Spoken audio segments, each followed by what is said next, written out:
Hi friends, this is Hema, Reiki Master, Flower Therapist and Tarot Reader. இன்னைக்கு நம்ம வந்து 999 portal 999 angel உங்களுக்கு என்ன மெசேஜ் கொண்டு வந்திருக்காங்க, உங்களுக்கு என்னெல்லாம் blessings வச்சிருக்காங்க, என்ன கைடன்ஸ் கொடுக்குறாங்க அப்படின்னு சொல்லி பார்க்கலாம். ஃப்ரெண்ட்ஸ், இது வந்து நான் ஒரு கலெக்டிவ் ரீடிங்காக தரேன். இந்த ரீடிங் பார்க்குறதுக்கு முன்னாடி ஒரு சின்ன லைக் கொடுத்துட்டு வாங்க. யூனிவர்ஸ் ஏஞ்சல்ஸ் குருமார்களுக்கு தேங்க் பண்ணுங்க கைஸ். ஒரு சின்ன ஹைப் கொடுங்க.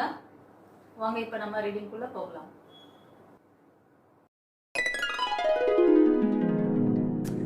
இந்த போர்ட்டல் ஓப்பன் ஆகும் பொழுது உங்களோட விஷஸ் ஃபுல்ஃபில் ஆகும்.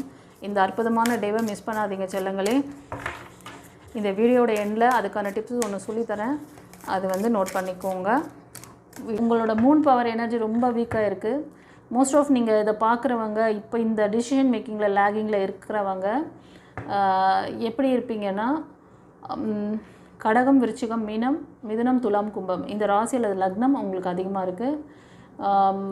சில பேர் வந்து யோசிச்சுட்ருப்பீங்க, இதனால் என்ன, நம்ம எவ்வளவோ ட்ரை பண்ணிட்டோம், ஏன் நமக்கு ஃபெயிலியர் நடக்குது, ஃபெயிலியருக்கான ரீசன், இனிமேல் நம்ம வந்து என்ன செய்கிறது, சரி ஓகே இதுக்கு மேலே என்னால் வந்து ஒன்றும் பண்ண முடியாது, இனிமேல் வந்து டிவைன் என்ன வழிகாட்டுறாங்களோ அப்படின்னு சொல்லிட்டு உங்களோட வேலைக்காக இருந்தாலும் சரி, உங்கள் படிப்பு சம்மந்தமானது, உங்கள் லவ் ரிலேஷன்ஷிப்பு, இதுக்கு திருமண வாழ்க்கையாக இருந்தாலும் சரி, இதெல்லாம் வந்து நீங்கள் அப்படியே இப்போ கரண்ட்டில் ஒரு சிலர் வந்து ஸ்டாப் பண்ணிட்டீங்க. எதுவுமே செய்யாமல் என்ன நடக்குதோ நடக்கட்டும், தலையெழுத்து இதுதான் போல் இருக்குது அப்படின்ட்டு இருக்கீங்க. அப்படி தானே? ஒரு சிலர் வந்து குருமார்கள் இருந்தும், சிலருக்கு வந்து குருமார்கள் இருக்காங்க. சில பேர் குரு வழிபாடு பண்ணுறீங்க, சில பேர் வந்து குருக்கிட்ட சரண்டர் பண்ணி கிளாஸ் அந்த மாதிரி ஸ்பிரிச்சுவல் மாஸ்டரோட அந்த இதில் இருக்கீங்க. ஆனாலும் இப்போ கன்ஃபியூஷனில் இருக்கீங்க, சரண்டர் பண்ணல ஆக்சுவலி. ஓகேவா? மனசில் ஏதோ ஒன்று ஒரு இக்கு வச்சுக்கிட்டே இருக்கீங்க. அந்த இக்கு வைக்காதீங்க. அந்த இக்கு வச்சிங்கன்னா அப்படி தான் இருக்கும். ஒன்று காட்கிட்ட சரண்டர் பண்ணுங்கள் உங்கள் விஷயத்தை.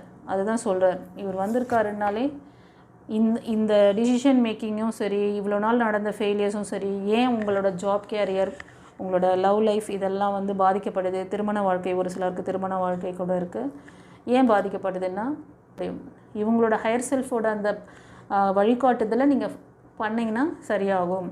இது ஒரு சிலருக்கு.